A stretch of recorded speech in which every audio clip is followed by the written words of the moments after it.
Well, hello, everybody. Pastor Steve here, and as always, I'm so grateful you've joined me for today's devotion. We are in Leviticus chapter 18.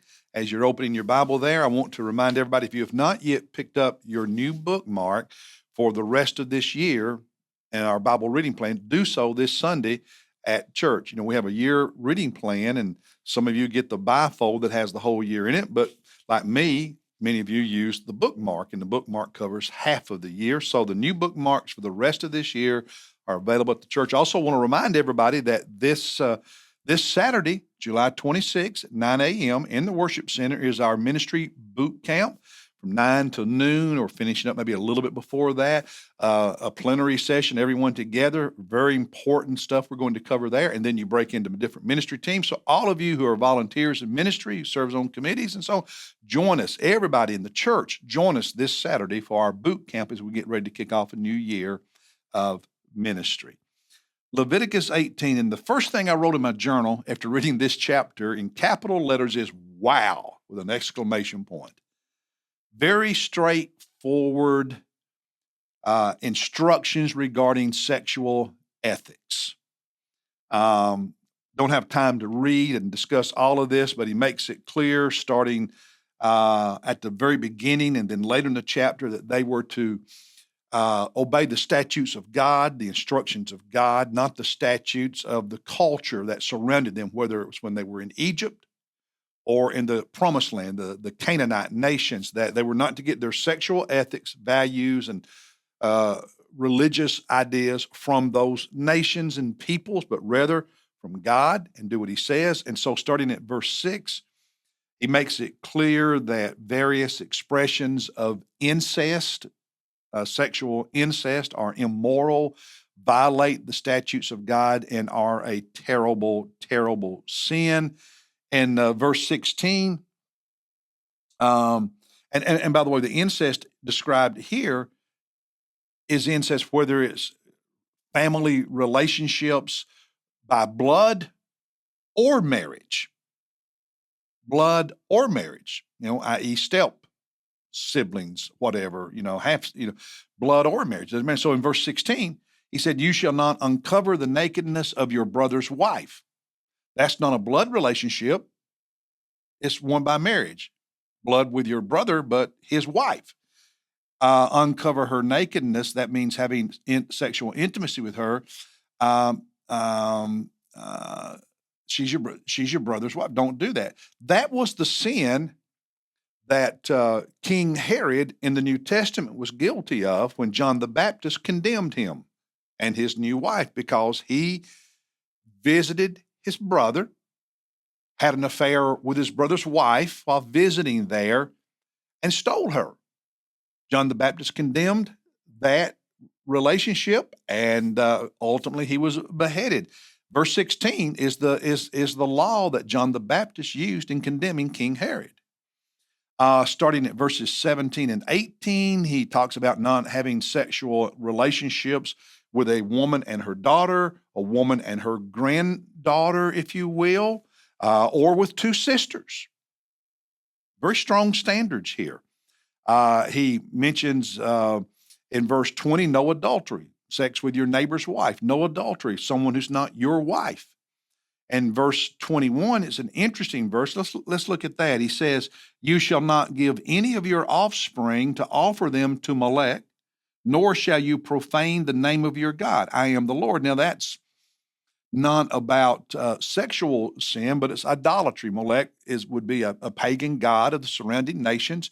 And part of the worship of that god was that people sometimes would sacrifice their children to that god as an offering, and do it by fire. They would burn their children alive in the fire to that pagan deity. And you find this later on in the Old Testament with the prophets condemning it.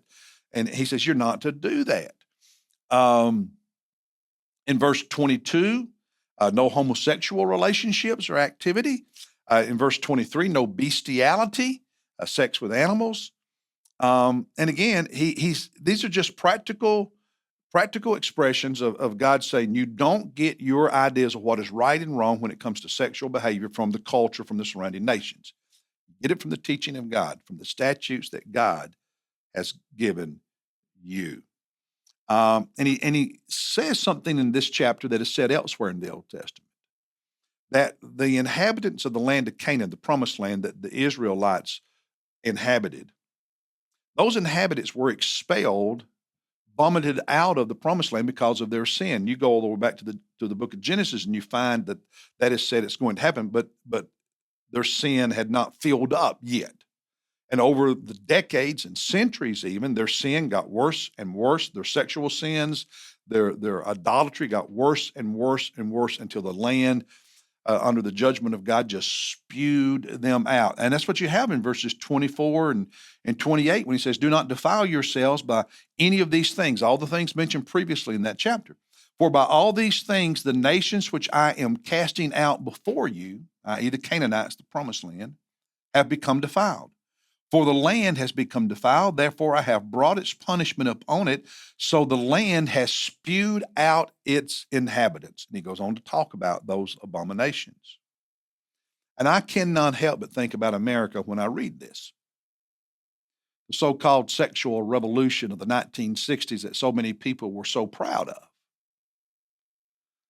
of, has continued to progress with each decade since to greater and greater and greater sexual sin, more and more sexual perversion, immorality, to the point that today sexual perversion and immorality is paraded in front of everybody like it's something to be proud of. The absence, not just the lack of, but the absence of modesty. I don't know if someone can be a female musician if they're not almost naked when they sing in concert anymore. That's where our culture is.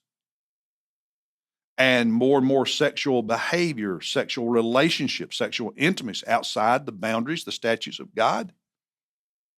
I think if it wasn't for the people who are actually following the statutes of God, our land may have already spewed all of us out and this nation have collapsed. You see, sexual ethics, hear this. Sexual ethics are not just about a person's individual choice.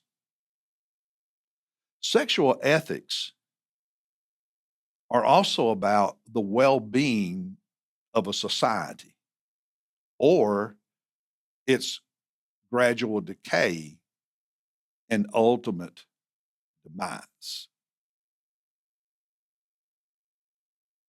So stay true to the statutes of God. I don't care what your favorite singer, your favorite actress or actor, I don't care what they do. You base your morality and your ethics on the statutes of God, because it's not only for the preservation of your life, but you're helping preserve this country. Because if everything goes the way of those who are increasingly sexually perverse, the land will eventually spew us out. And that's the message for today. I'll see you tomorrow as we look at Leviticus 19. Have a good day, everybody.